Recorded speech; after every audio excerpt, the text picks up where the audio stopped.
The Build Show Job Site Walk Edition. This is one of my favorite things to do. We are in Raleigh, North Carolina. I've got a speaking event with Builders First Source tonight.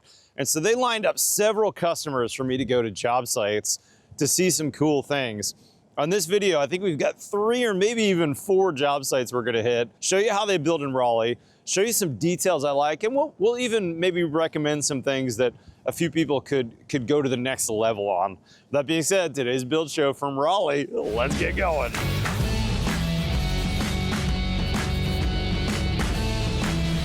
Okay, y'all, let's start right here in the garage. The very first thing I noticed on this house when I walk in, I really like, see how we're using zip system sheathing between the garage and the house? Zip makes a terrific air barrier. Now this one hasn't been taped yet. I'm assuming the builder's still coming back to tape the joints and the seams. But they've also, where the trusses run continuous into the house, see at the top of the wall where those trusses are? They've solid blocked that with zip, and they've used some canned spray foam to air seal. We really want to air seal between the house and the garage. Drywall is not enough of an air barrier. There's way too much leakage. So now we could take a bead of liquid flash and we could do liquid flash at the bottom here. I'd highly recommend that to seal between this block foundation and the zip. Let's go ahead and put our zip tape on. And then notice these electric panels. Let's go to the other side of the wall because I want to look at both this outlet and these electric panels. I have a sense we might suggest something to take this to the next level. Okay, so we just came in from the garage. This is that demising wall between the house and the garage. This is a laundry room, it looks like. So here's the backside of those electrical panels, and they've done a good job with canned spray foam. If you look closely though, you will see a little bit of light, but look at this. The back of the panel has a bunch of knockouts that really need to be sealed as well. We want to put some flashing tape, some zip tape over that. But then let's look at this outlet right here. So this was that outlet in the garage. And if you look, you can see daylight through the back of the outlet. This is just a standard box with 2 Romex wires going through. Lots of light coming through here, which means that we could get airflow through here. And look at this outlet on this in the same bay. If air is leaking through here, it's gonna come right in here. So we're basically gonna communicate, talk to the garage. We don't want that. We wanna seal off this outlet. Either canned spray foam with a big glob back there, that works okay. We could also use some like a Hilti putty pad, a sound putty pad. That would do a really good job of air sealing that. But we do wanna really do our best possible job sealing between house and garage. Let's go see if we can find Gina, the window and door specialist from BFS. There's some cool stuff happening here on the window and door package. Gina. Hey. Check out this cool LaCantina door. I know. So what is the action on this door, Gina? So this is a ultra thin style and rail door from LaCantina where you've got hidden hardware, you've got magnetic throw bolts that lock in when you pull the door in. This is not a slider, right? I mean, these look like fixed windows here. They are a bifolding wall, basically. Oh, so, very cool. So man door right here. Man door right here. So if you want to let the dog out or go out, you just use this door on your day-to-day basis. But what's the action to open this? So you have the hidden handle here, which is unique to this V2 LaCantina door. Most have a turning handle. How about that? You always want to open them up like this. Okay. So this handle just flops up, you push in. Correct. Doesn't look like Gina's using a lot of force on this. No, it's super easy to operate. And your crew installed this too, right, Gina? Our installation crew installed this, that's correct. So sold and serviced and installed by Builders First Source. Man, look at this opening. This is incredible. And look what's beyond me too, y'all. This is just an incredible lot. We got a pool in the foreground, but the trees, I don't get this kind of leaf change where I am in Austin. It goes from green to brown. So seeing this beautiful wall of trees and then the pond beyond, this is incredible. Now, Gina, there's another window in the kitchen though that we've got to talk about. This looks really cool. What am I seeing here? So this is from Western Window Systems. This is an awning window, but it's on gas struts for a pass-through out to the patio area. So these samples for, it looks like the homeowner's choosing their countertops. Correct. Why are these here? They're here, so this window goes in obviously before your countertops do, so this is to space it to make sure you have enough space that it closes down flush onto your countertop. Ah, so there's no sill on this window. This No actually sill. closes, and what's the action on this one? So this is, like I said, on gas struts, got 2 flip handles and just kind of pushes out. Oh man, look at that. That's fantastic. I love it. And then when it closes, it actually has like almost like a car automotive Almost like style a gasket top. gasket that lands right on the countertop. So the countertop in effect is the sill. And notice we've got a giant, I don't know, 14, 15 foot deep porch here. So there's no wind driven water we're worried about. And if Correct. it was, it would land on our stone sill. It wouldn't be that big a deal. You can order it with a raised seal though if you had an issue with water intrusion. Gotcha. So you could do this in another location, but this is really cool. I like this, Gianna. Thanks for showing me. Yeah, you're welcome. Very cool stuff. You know what? We got floor vents. I bet there's a crawl space in this house. Let's go see if we can find the hatch. And actually, before I say that, I noticed one more detail upstairs before we find that crawl space. I just realized that there's this black pipe coming from upstairs to down. You know what this is? This is a really cool detail. I love this. This is a cast iron section. They call this a cast iron drop. And see that connection right there from the PVC to the cast iron? I think they call that a Fernco connection. It's basically a mechanical connection from the PVC to the black pipe. This cast iron quiets down the water stream. So as someone flushes the toilet upstairs, when I'm in here in my living room, I won't hear that rushing noise of water like I would if this was PVC because they've installed that cast iron in here. It'll be really quiet. That's a great detail. All right, now let's go find that crawl space. Okay, here we go. Look at this nice big crawl space door. I like this. Let's go have a look, y'all. Oh yeah, nice big crawl space. I like this. Interesting to see block foundation. They've already put the rigid foam on the outside, so this is going to be a conditioned crawl space when it's all done. We've got a little cleanup to do down here. That's pretty normal for construction. I don't know what the final plan is for Vapor Bear. Unfortunately, the builder is not on site, but this poly, you can see that's all kind of bunched up right here. This is just a real basic poly that will meet code. It really damages easily on the job site. Look at that big rip. It's really hard to tape and seal correctly, and you're gonna have a lot of moisture from this humid earth coming up. So I'm gonna recommend to the builder and the homeowner who's on site to replace this with a Stego Crawl, a real thick white membrane. You can tape the seams, you can tape or mastic to the columns and to the outside, and that will keep that soil moisture from migrating into this crawl space. This area here, as I look up, this will not be insulated. So this space communicates with the house. So we want the air in here to be dry and we don't want any of that soil moisture coming up. The other thing I'm gonna recommend is to at least put an outlet in for a future dehumidifier. If not, go ahead and install a, let's say a Santa Fe crawl space dehumidifier for this space to really keep the humidity down. If humidity rises here, it's gonna rise upstairs.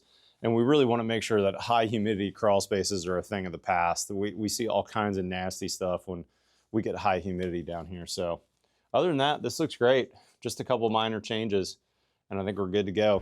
Okay guys, I'm back in my studio in Austin, Texas. Before we go to the next job site, I wanted to comment real quick because when I got back from that Raleigh trip, I actually learned from the builder a couple things that I said weren't 100% accurate. So first off, that Vapor Bear that I saw that I was like, oh, this is kind of crappy, that actually is a temporary Vapor Bear, which is very common to see throughout that Raleigh area. They're just gonna put this crappy plastic down, let it get destroyed, it gets wrinkled up a little bit, and the idea is, let's get all the junk out of there. They pull it out all at once, clean up the crawl space, and then they were already planning to go back with Stego Crawl. I mentioned it briefly in the video, but this is the stuff I'm talking about. This is a really nice, thick, white membrane. This comes in various thicknesses. They make all the great accessories to use with this. So look up Stego, really nice stuff. And also they were prepped for a dehumidifier in that job, but they don't necessarily install it as a standard. Now where I am in Austin, Texas, I put a dehumidifier in every job. I don't do a lot of crawl spaces. I'm mainly slab on grade, but Santa Fe has been my main workhorse. They've been a big Build Show supporter over the years. And you know, I love specifying and talking about dehumidifiers because I think they make a big difference in the health of the occupants and longevity of the house. So for that crawl space, this unit in particular would be a great one. This is a relatively new unit from Santa Fe. This is the Advanced Dry 110 model.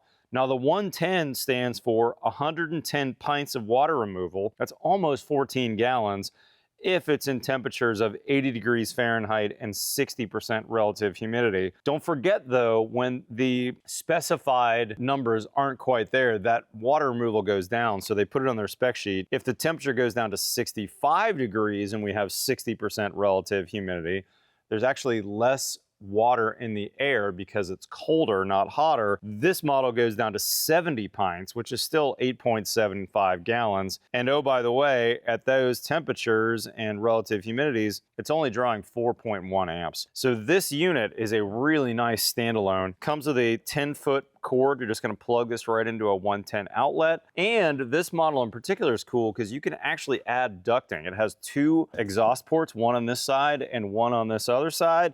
You can click these right in. I could add some 8-inch flex duct and move this 15 feet into some other section of the crawl space that might be a little bit hard to get to. And now I'm ensuring basically the entire space is dehumidified. Lastly, I want to mention these units that are made for crawl spaces, all the control blocks are right up there, so I can basically set it and forget it. The power goes off, it's going to restart and work just fine. This is a great model. You can learn more on the Santa Fe website. And yes, by the way, I am an old man. I do wear glasses sometimes. Most of the times I wear contacts. And for my old men in the audience, I went to Progressives recently and they are fantastic. I think you have a hard time telling that these are Progressives because there's no line in the center. And my wife was making fun of me that I was gonna do this all the time. You don't. So don't worry about getting old. You're just gonna wear glasses sometimes. Anyways, let's get back to the job site.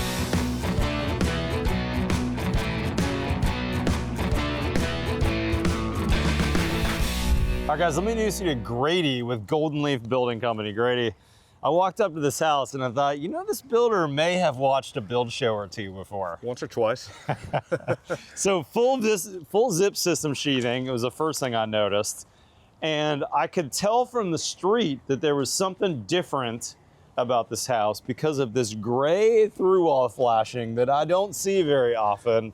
You may have seen that on the build show, I suspect. Yeah, definitely stole that. We had been sealing that with Zip's liquid flash, but the Stego fin trim just made more sense from a labor perspective. Yeah, it makes sense. You know, still get a good seal, easier to get a good application. So we're in North Carolina where it's very mild winters. I wouldn't say it's not, they still get winter, but it's not, you guys don't have a giant frost depth, right? No. Only 12 inches is your frost depth here. Yep. So I'm assuming this is a crawl space foundation? Yep, so we'll have a concealed crawl space, Okay, so a conditioned crawl space. Conditioned crawl space. And then my guess is this is just covering to the foundation, is that right? That's correct. So this would be top of your foundation wall? Yep, that's correct. So the idea, if water gets back here, it's gonna migrate down the front and get out. That's correct. So then will you stack more brick on top here where that is? Yeah, we'll have brick veneer all the way up to our brick pocket and our soffit. Killer. So this is really just an inexpensive, straightforward way to get a through wall flashing. Yep, and then of course we'll also end up with a 12 or 18 inch through wall flashing on top of that. Oh, you will? Okay. Yep. Killer. I like it. I also noticed, Grady, you actually ran the Z roller on your zip system tape. Good job, brother. Yep, we got the Z roller, and then we also liquid flashed overdriven nails. Oh yeah, you did. So you kind of did a Zip 2.0. I love it. How long have you been using Zip? Since I moved to North Carolina. Okay, so a while now. 8 years. Okay. Yep. Good deal. And I noticed your window install looks like a textbook install too, using all Zip products. It's a stretch tape sill, right, underneath here. Yep, so we've got stretch tape in the corners, 6-inch tape in the sill and lapped up, and then your standard 4-inch tape. Killer. Way to go, man. Who, does your framer do this install? Who does this install for you? No, that's actually Builder First Source install on the windows. Is that right? So we purchase and install with BFS. Oh, that's awesome. Very cool. What's up with the sheathing missing on the corner here? So a couple different things. We've got uninsulated wall, so we're trying to figure out how to get some ventilation in here. And then also we need to verify our anchor bolts for inspection. Gotcha. We haven't had this framing inspected yet, so that'll get installed here in about a week or so. Smart to think about getting some ventilation there. Anytime you've got a cavity that's uninsulated, that's outdoor space, we want to think about getting some airflow at the bottom and the top. And so I like that idea. You could, especially because it's a covered porch, let's walk this way. You could probably even just do some through your brick ventilation at the base, and then make sure you got some holes drilled at the top. It could vent into this vented porch soffit space. Yep, with the attic above, absolutely. Yeah, pretty smart. Look at that beautiful mahogany front door. Is that from BFS as well? It is.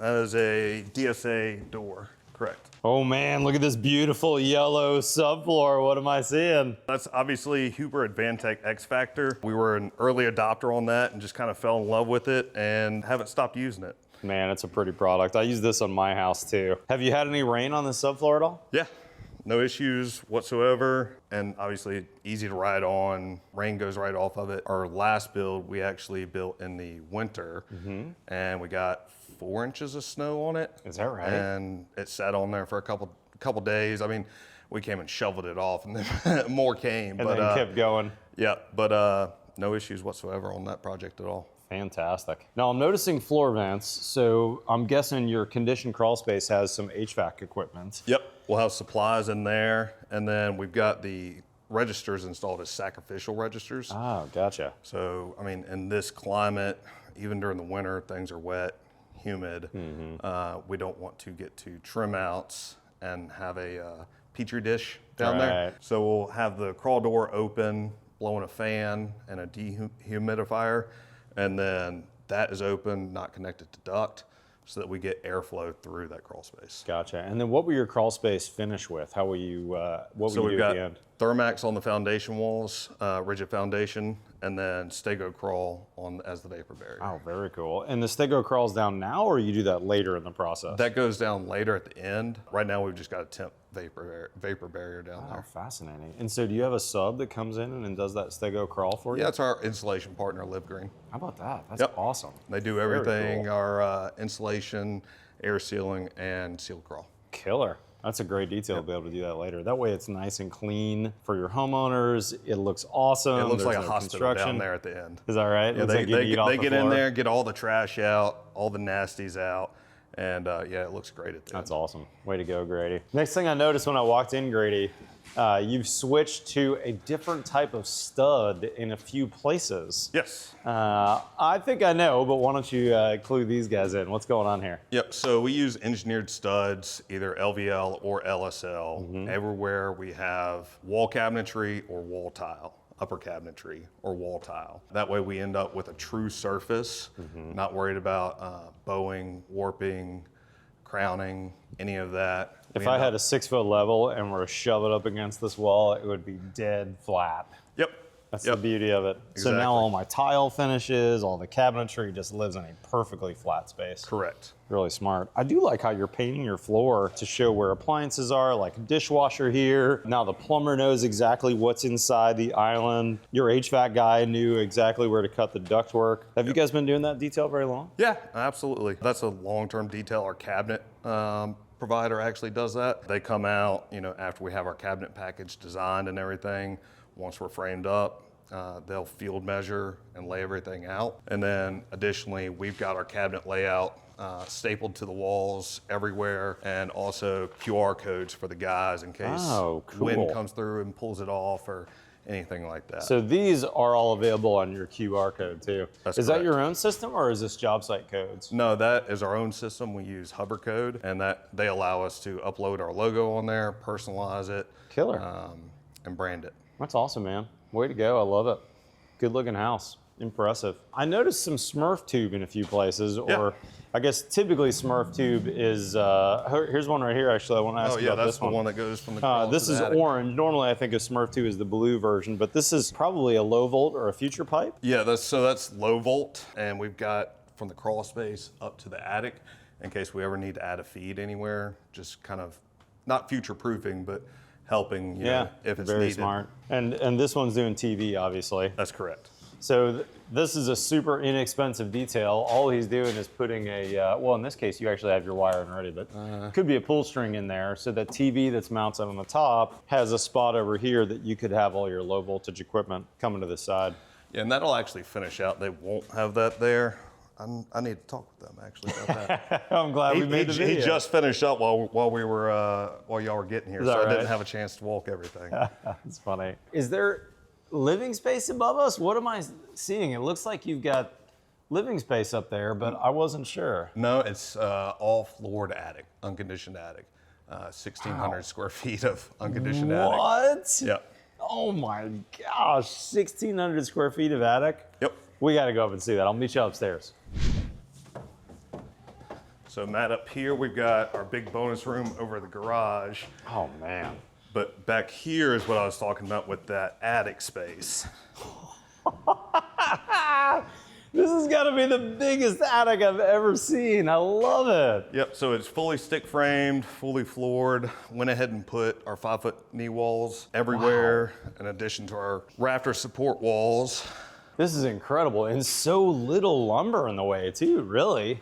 Yeah. Your engineer did a great job of keeping this nice and open. Just a few beams right here, our transfer ducts, jumper ducts, vents, and a few ridge supports.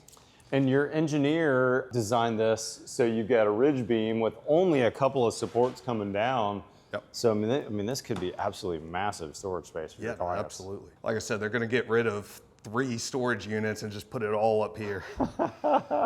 Now this will be hot storage though in the summer. Remember, will this be, is not yes. part of the conditioned envelope. And is that the tube that we saw downstairs? Yep, that's the top of what we saw downstairs. Gotcha. Like I said, it goes from the crawl space all the way up here. You might want to put a little note on here like this is for a future attic to crawl space or something. So in Yep. 20 years when someone comes in, they know what you've got. This must be the jump duct you were talking about right That's here. right. Yep, so we're basically jumping from the hallway downstairs into the master bedroom. To relieve that pressure. Yep. Yeah, and then this is your kitchen exhaust. Correct. Man, beautiful work. Did I hear that your business partner was going to be on site too? Yeah, I think he's here actually. Let's go. Let's go downstairs, see if we can find him. Ooh, look at that sweet pocket door. Hold on, before we go to the Yeah. garage, I want to see this. Yep, so this is cavity slider, Yes. 6-inch wall. We do all of our pocket doors with 6-inch walls. And then So why do you like a 2x6 rather than a 2x4 for a pocket door? more space to operate. Yeah. You're not so narrow with your door slab. Yep. More space to operate and just had better success. Is this all- your all first the time doing a cavity slider? No, we made this a standard after our last project. Killer. And we do soft open, soft close, the whole 9. And just thinking to experience with previous build companies and warranting other pocket door kits, it's a nightmare for whoever's doing the warranty, the trade partners, and the client. So, we wanted to use a superior product because that's really painful after closing to go back and do that. Yeah, Grady said to me before we were shooting the video that the difference in price between the basic pocket door and what you spend for this really nice one from Yep. Cavity Slider is the difference that you'll spend in warranty on the cheap one when it fails. I thought Yep. that was a great comment. Absolutely. A little bit of belt and suspenders. I know you like belt and I suspenders. do like a belt and suspenders. You have been watching the build show. Let's go in the garage and we'll meet Paxton. So Matt, I wanted to introduce you to my business partner, Paxton. Paxton, good to meet you, Nice to man. meet you, Paxton Peters. Good to meet you. So I wanted to ask you guys, you're both young, strapping, handsome men. How long Might you be guys been? stretching it there. Am I stretching That's that? a reach, my man. How long you guys been partners now? Officially business a year. Okay, but you've known each other for longer than that. Yep, ever since college. That's pretty awesome. And I'm curious, this is self-serving, right? But how has the build show helped you in your young business? I first watched the build show when I was building in Mississippi. Okay. And, I was building luxury homes there, but not well-built homes. And it kind of put the inspiration to build better and just kind of carried that over with Paxton. Paxton believes in building better. That's awesome. When And we very first started the company, one of the first things he did was introduce me to your videos. Yes. I Started love watching them, it. and we talked about that in our I initial think it planning phase was before we started. economical homes, net Okay. zero. I can't remember where it was. I think it was in Texas. Probably. That's pretty awesome. So what part of North Carolina are we in now? We're in Wilson, North Carolina. So if you guys watching are thinking about building in Wilson or surrounding areas, you got to go to Golden Leaf. Super impressed with these young guys. They're building a great house and building a great business. And I'm really thankful that you guys are No, thanks for watching the coming. build show. Yeah, thanks for coming. This is kind of a dream for me and Paxton. I'm having a lot of fun. Super fun day of touring job sites here in Raleigh, North Carolina. I want to say a big shout out to the guys at Williams Realty and Building Company. I wasn't able to shoot at a job site they had under construction. There were some NDA issues and the client wasn't necessarily into it, but I toured an incredible house with them. Man, they do some fabulous work. My buddy Brent Hall would sure like to see what they're doing, let's put it that way. With that being said, guys, big thanks to Builders First Source for bringing me in. I don't know if you know, but they have an annual contract with us. We go out to their job sites a couple times a year. Actually, once a quarter, I go out to a location and do an event there. So if you work with BFS in somewhere in the US, tell your outside sales rep, hey, I'd love to have Matt come to my job site or come talk to my group. I'm doing an hour-long building science talk specifically for the Raleigh climate. It's kind of a hard climate to build in. They get like 46 inches of annual rain. They have a lot of high humidity here in the fall and the spring, so this is not an easy climate. And to be honest, there's some construction practices here that could elevate for a lot of builders around here. So it was really fun to see some builders that are following the build show and really stepping up their game with construction details. That being said, guys, if you're not currently a subscriber, hit that subscribe button below. We've got new content here every Tuesday and every Friday. And oh, by the way, go over to thebuildshow.com where we're publishing 20 videos a week. In fact, one of our builders, Stephanie Daly in Utah, is building a whole series called Altitude Adjustment that's with BFS as a partner. She's ready framing the project. There's some incredible details, and actually the client's a Build Show fan. So there's some really cool stuff going on in that series. If you haven't seen it, you don't want to miss it. That being said, follow us on Facebook or Instagram. Otherwise, we'll see you next time on The Build Show.